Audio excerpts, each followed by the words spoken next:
हमारा जो टॉपिक है उसका नाम है होमोफोन्स। अब सबसे पहले हम बात करते हैं कि होमोफोन्स होते क्या हैं। होमोफोन्स वो लफ्ज होते हैं जिनका सेम साउंड हो लेकिन उनकी मीनिंग और उनकी स्पेलिंग डिफरेंट हो। अब सेम साउंड से मतलब है कि उनकी प्रोनाउंसिएशन सेम हो लेकिन उनका मतलब और जो उनका लिखने का तरीका है वो डिफरेंट हो। अब हम एग्जाम्पल्स देख लेते हैं कुछ। पहली एग्जाम्पल है SEEC और SEAC, दोनों का साउंड सेम है, दोनों को हम C और C ही बोल रहे हैं लेकिन इसकी स्पेलिंग डिफरेंट है। इसमें SEE और इसमें SEA है और इसका मतलब होता है देखना और इसका मतलब होता है समुंदर। तो इसका साउंड सेम हो गया, स्पेलिंग भी डिफरेंट हो गई और मतलब भी डिफरेंट हो गया। अब इसको हम सेंटेंस में देख लेते हैं। I can see that car, मैं वो गाड़ी देख सकता हूँ। शी लिव्स नियर दी सी, मतलब वो समुद्र के पास रहती है। दूसरी एग्जाम्पल हमारे पास जो है वो है EIGHT 8 और ATE 8। अब ये जो है नंबर वाला 8 है और ये जो इसका मतलब होता है खा लिया। अब दोनों की क्या है, स्पेलिंग भी डिफरेंट है, स्पेलिंग भी डिफरेंट है और मीनिंग भी डिफरेंट है लेकिन साउंड जो है सेम है। तो इस वर्ड्स को हम क्या कहते हैं, होमोफोन्स। अब सेंटेंस में यूज कर लेते हैं, he got 8 out of 10 marks in test, मतलब उसको टेस्ट में 10 में से 8 मार्क्स मिले।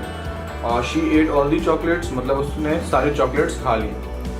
KNOW नो, NO नो, दोनों की मीनिंग भी डिफरेंट है, स्पेलिंग भी डिफरेंट है लेकिन साउंड सेम है। इस वाले नो का मतलब होता है मालूम होना, पता होना। इस वाले नो का मतलब होता है नहीं।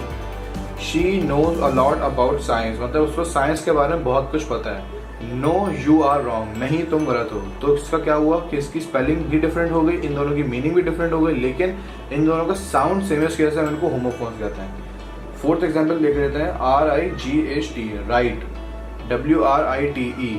तो इसकी और इसकी स्पेलिंग भी डिफरेंट हो गई लेकिन इसको भी राइट पढ़ेंगे और इसको भी राइट पढ़ेंगे और इन दोनों की जो मीनिंग है वो भी डिफरेंट है। तो इसका क्या मतलब है, ये हुए होमोफोन्स। इसका मतलब होता है सीधे हाथ की तरफ होना है, सही होना।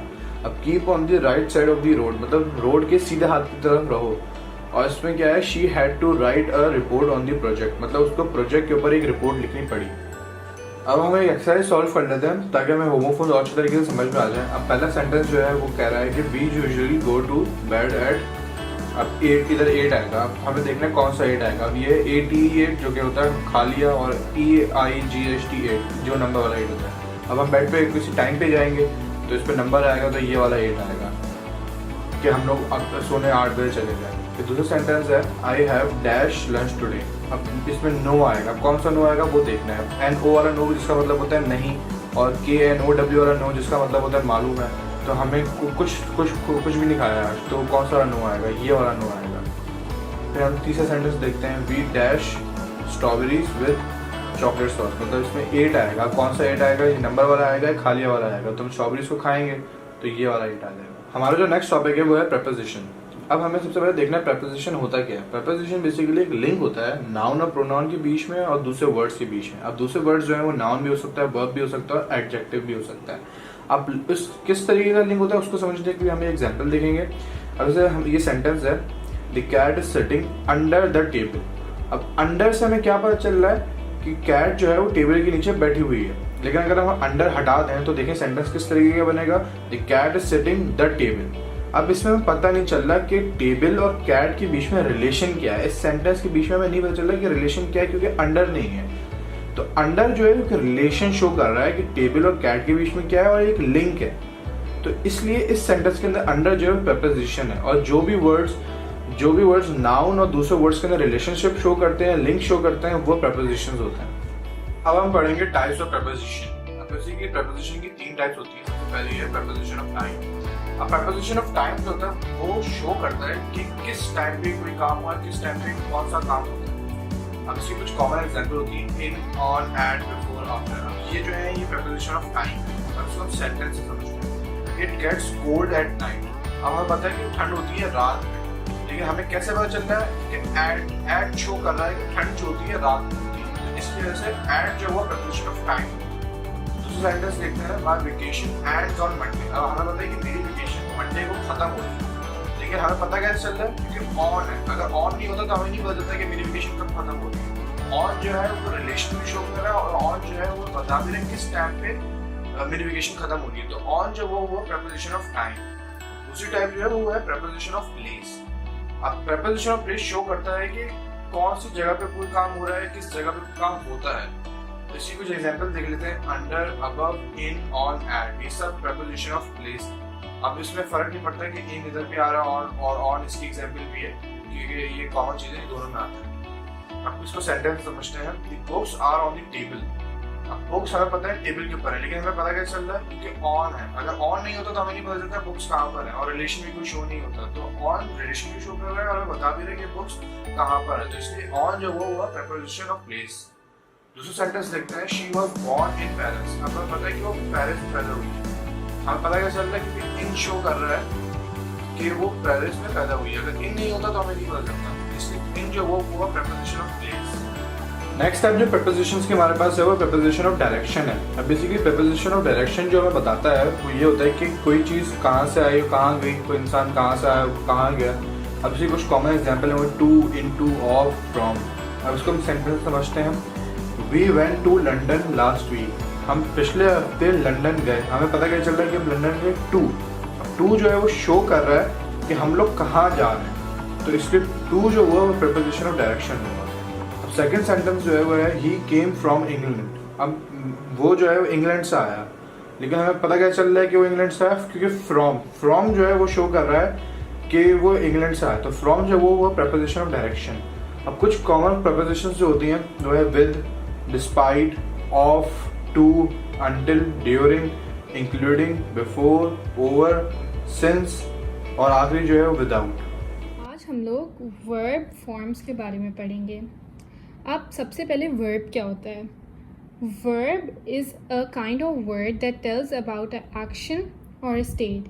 यानी वर्ब एक ऐसा लफ्ज़ है जो हमें किसी एक्शन या उसके स्टेट के बारे में बताता है। अब वर्ब के 3 मेन फॉर्म होते हैं, बेस फॉर्म, पास्ट फॉर्म और पास्ट पार्टिसिपल फॉर्म। अब जैसे वर्ब का एक एग्जाम्पल है सिंग। बेस फॉर्म भी सिंग होगा, उसका पास्ट फॉर्म होगा हमारे पास सैंग, और पास्ट पार्टिसिपल फॉर्म होगा संग।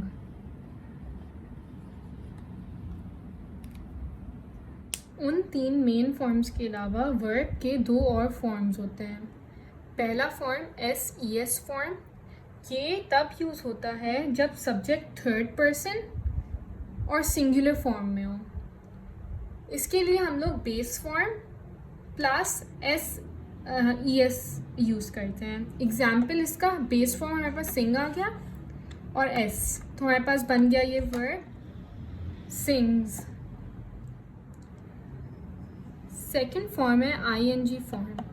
ये हम तब यूज़ करते हैं जब हम जो काम कर रहे हों और हम उसी काम के बारे में बात कर रहे हों। इसमें हम लोग बेस फॉर्म प्लस ING करते हैं, और इसका एग्जाम्पल होगा सिंग प्लस ING, क्योंकि सिंग एक बेस फॉर्म है और हमने ING प्लस किया तो सिंगिंग। अब हम सेंटेंस एग्जाम्पल करेंगे। अब हम जो वर्ब यूज़ कर रहे हैं कुक है। कुक का बेस फॉर्म भी कुक होगा, पास्ट फॉर्म कुकड होगा, पास्ट पार्टिसिपल फॉर्म कुकड होगा, SES फॉर्म कुक्स होगा, और ING फॉर्म कुकिंग होगा। अब इसके सेंटेंसेस, कुक को हम लोग सेंटेंस में इस तरह यूज़ करेंगे कि आई कुक फूड रेगुलरली। उसके बाद आई कुक्ड फूड येस्टरडे। उसके बाद हम लोग पास्ट पार्टिसिपल फॉर्म के कुक्ड को इस तरह यूज़ कर सकते हैं कि आई हैव कुक्ड फूड। कुक्स को हम लोग यूज़ करेंगे ही कुक्स फूड, और ING फॉर्म को आई एम कुकिंग फूड, मतलब मैं अभी खाना बना रही हूँ या बना रहा हूँ। अब नेक्स्ट जो टॉपिक है वो है वर्ब टेंसेस। वर्ब टेंसेस हमें एक्शन कब हो रहा है उसके बारे में बताते हैं। 3 इम्पॉर्टेंट वर्ब टेंसेस हैं, पास्ट, प्रेजेंट एंड फ्यूचर। आज हम प्रेजेंट टेंस की बात करेंगे।